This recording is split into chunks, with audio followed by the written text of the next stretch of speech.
Good day everyone, my name is John Bel Mendoza and today I will be presenting my project which is a payroll system with a login system created using HTML.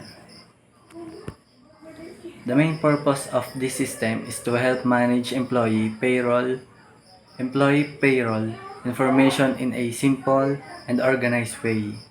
It allows users to view employee details, salary information, deductions, and net pay more efficiently compared to manual record keeping.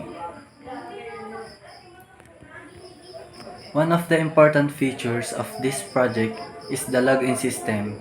Users are required to enter a username and password before accessing the payroll system. This helps ensure that payroll information remains secure and can only be accessed by authorized users. Through this project, I learned the basic of web development, user authentication, and the importance of organizing payroll data.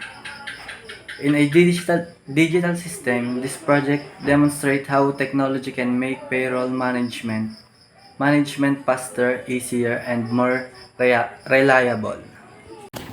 At dito naman sa Visual Studio, makikita natin yung title na payroll system. At yung style, ito yung ginawa nating code para sa style. And sa body, is dito natin makikita yung dashboard ng admin at ng mga employees. Then dito naman sa script, is dito tayo pwede mag-edit ng username at password natin tulad ng sa admin at employees. At dito naman sa dulo, is paano nagpa-function ang login at logout.